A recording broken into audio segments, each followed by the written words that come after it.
I've always tried to be logical and practical and rational. Jaclyn, no, not like this.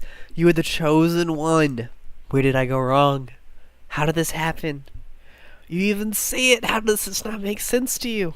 How did you even make this video? So today we're going to talk about one of Jaclyn Glenn's new videos. Hey, what's going on, guys? It's me again, Bored Confused. Sorry for my voice in this video. I'm currently under the weather. I'm not really sure if it's allergies or if I'm actually sick, but all I know is I'm going through tissue boxes like a 13-year-old that just discovered porn, so it's a struggle. I was actually once a really big fan of hers back in the early atheism days of YouTube, the good old days. I was a fan, but I stopped being a fan of hers around the whole plagiarism fiasco, when she ripped off someone's video word for word, but then acted like it wasn't on purpose. Like, she said she watched the video and internalized it, and then accidentally reverberated every single line word for word in her own video on accident. It didn't really make that much sense. Then she said it was on purpose, but she only did it one time, but then everyone found like 20 other times where she did the same thing. And it was pretty obvious that it was a pattern for her, that she just copied people's work. That's history, though. Ancient history, really, in terms of the internet. But the video we are talking about today is something far worse and more likely to cause me to kill myself. And I'm sure if you've been keeping up with the meme game, you'll know this one already. It's another one of those Dave Rubin memes, the why I left the left, why I'm no longer SJW cucked man. I'm pretty sure at this point my personal version of hell is just a bunch of radical Nazis on one side, and then a bunch of centrists telling me that we need to have a conversation and their ideas can be valid. We just need to talk it out and let the free marketplace of ideas decide. I think that's actually hell. That's what it is. It's confirmed. I just want to preface this at the beginning that she says a lot of stuff in here that's like impossible to disagree with. It's so obvious that it's the case. Like trying not to be a partisan hack and trying to focus on the actual issues instead of just following party lines and things along that area. But she also says some things in here that just cause me physical pain. But in this video, she's going to talk about how she's moved towards the center because the people on the left have been rude and mean and don't want to talk about ideas. Kind of weird because, you know, personal experience arguments aren't really the best. But here we go, I guess. Generalizations are fun. Everyone on the right is a racist, redneck, Bible-thumping moron, and everyone on the left is a social justice warrior feminist, demanding that everything be given to them for free, and also preaching that there are at least 76 genders. Oh my god, are you serious right now? God, poor Milo. Like, literally one of the most bullied people on the internet. Milo was 16 years old when they made that video, and the SJW community just had an absolute shitstorm over it. And a lot of it was just straight up bullying and personal attacks to a 16-year-old, like a person who was still in high school and hadn't even become a legal adult, and they're verbally attacking them repeatedly over just political views and ideas that they wanted to share with the world. But that's what you get for sharing, I guess. You know, you just get beaten into submission. Was that fun? Now that I've said that, can we avoid those types of comments? Maybe? For the longest time, I made the mistake of thinking that if I didn't have an opinion that fell all the way to the right or all the way to the left, that I shouldn't voice it. I've been silencing that part of me that wants to speak out and rant about things, but that's gonna change now. This actually isn't that bad of a point, and I actually agree with her on it. I think people who put forth views from the center get crap from both sides a lot of the time, especially on places like Twitter and the internet in general. And I think that is kind of crappy, and so I agree with her somewhat on that. I don't really think that's a good reason not to say it, though, because there's always going to be someone that disagrees with you no matter what. But I am glad that she's not going to hold back because of that, because that's not really a good reason. I think a lot of people think that the political climate is more polarized than it is because of people doing exactly what I've been doing. A moderate opinion isn't one that lacks research or passion, and failing to align with one party or the other is not a good reason to step out of the conversation like I did, and like I see so many others doing. So what she actually says here isn't bad at all, but I'm not so sure. You know, I think I have like some kind of centrist radar or slash PTSD, because every time someone says something good about centrist or moderates, I just really like some kind of sense like tingles, like I feel like Dave Rubin's behind me or something. Like it's just, I don't know, I just have a feeling that it's gonna turn into like a centrist free speech circle jerk at some point. And to say that like Dave Rubin being behind me would be a bad thing, but to be honest, Dave's a beautiful man, and I know he's gay. He tells me 24/7, at least 5 times every video.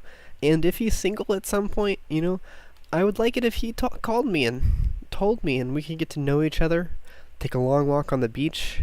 He could lightly disagree with all of my views, but not too harshly, and tell me that he'd defend my right to say them till the end of his life.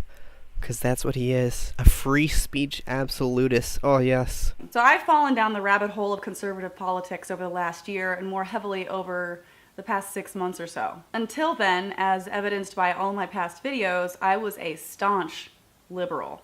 I felt sick to my stomach when Trump got elected, even though I wasn't a huge fan of Hillary. But after he won, I had a choice. I could either continue to hate him and conservative politics as a whole, or I could try my damned hardest to understand how we got a President Trump and why people on the right think the way that they do.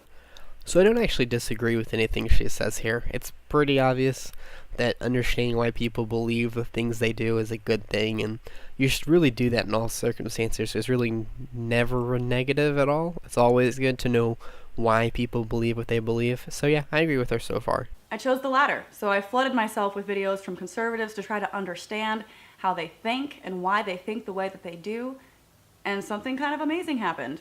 My mind did change. And that Steven Crowder reference is partially in thanks to him, as well as others like Jordan Peterson and Ben Shapiro. Whew.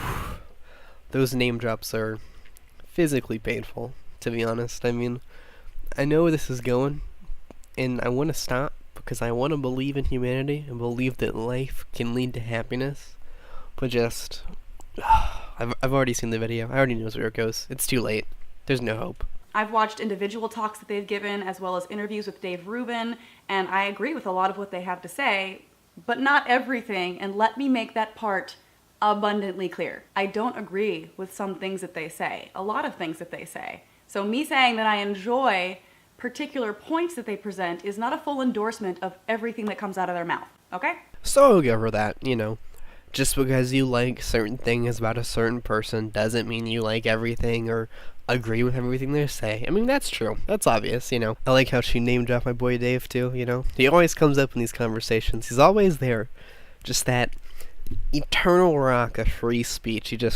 How can you not help but love the man? It's really difficult, I gotta say. I've been pretty viciously attacked for vocalizing some of my views that lean right. I'm used to this, though. I get a lot of hate for being on YouTube for my beliefs, or particularly for my lack of beliefs. But I've never received the kind of backlash that I have from simply vocalizing some of my opinions that are more conservative. So I can't really contest with Jaclyn's personal experience here. I mean, maybe she's telling the truth that in her experience, in her perception, that all the people on the left are just far more mean to her than people on the right. I mean, maybe that's true in her opinion. I can't really, tell her she's wrong for feeling that way. It's her own experience, Who am I to tell her how to perceive her experience? So really this is just a non-point. But the problem I have with it is what she extrapolates from her own personal experience, and that's coming up. On the other hand, I've had several conversations with people on the right, and they're open and willing to talking to me even though I'm a crazy liberal. I wasn't labeled as a bigot or a phobe of any kind or fascist. Again, maybe this is true, I can't really contest with her experience, but the problem is she's saying that she's more open to the right because they're nicer, and because the left is mean and rude sometimes. My main problem with this is that she doesn't see how silly this line of thinking is, that how people act within a certain political party says nothing about that party's positions and their stances on certain issues. So say me and Steven Crowder become best friends, and he's my best buddy. We go out, we go partying, we go drinking, we beat up some gay people. He's real bro-y, he seems like he'd be into that kind of stuff.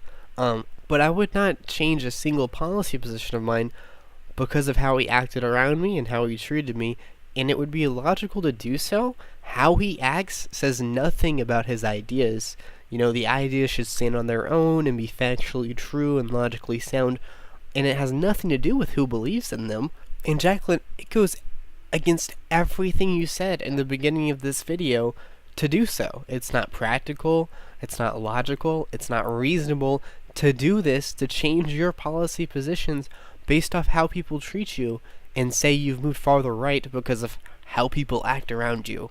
So for example, and this is a real basic one for you, say one group says that Australia doesn't exist, it's not real, it's fake news, and the other one says that yeah, Australia exists, there's a bunch of evidence for it, we can see it from satellites, people live there, I can talk to somebody who's probably been there before, you know, obviously Australia exists. And so say there's a lot of argument about it, you know, people go back and forth, a lot of things are said, a lot of mean things, a lot of true things, both sides, back and forth, this, that, you know, how normal politic discussion goes. A lot of straw manning, a lot of gaslighting, you know, standard U.S. politics, you know what I mean? And so say, one day, the people who believe in Australia say, okay, time to genocide these non-Australian believers, we're sick of them, it's time to get them on out of here, and they do it, you know, they kill all of them, who knows how they do it, you know, not important, it's a hypothetical. But just to say, for the sake of the argument, they kill all of them. Now, there are some things that would be fair to say about that. You know, it'd be fair to say that that's wrong, that they shouldn't have done that, and that that is an objectively bad thing to do.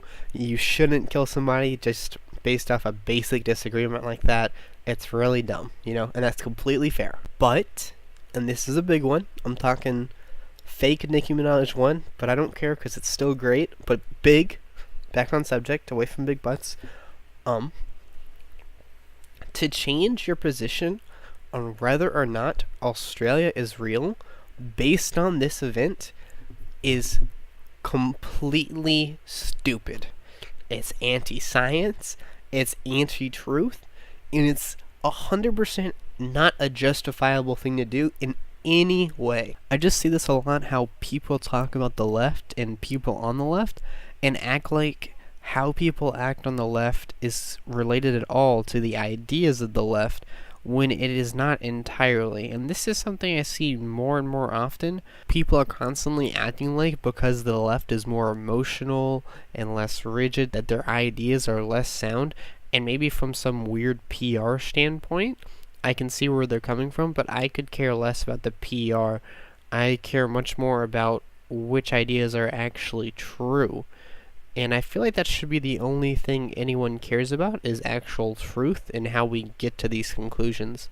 I don't really get in line with this whole side game of, you know, I am a Democrat or I'm a Republican. I just think binding yourself to a group of people is taking away your identity in a way, and it stops you from being able to think rationally about subjects because you have some inherent bias. Not to say that I don't have any inherent bias. I defend the left in this whole video, but that's just because I find them more, I find that I agree with them more on the issues. But yeah, guys, I'm going to end the video there. Feel free to leave comments and tell me if you disagree, or tell me where I went wrong and how to improve my videos and what you guys might want to see in the future. So yeah, thanks. Have a good one.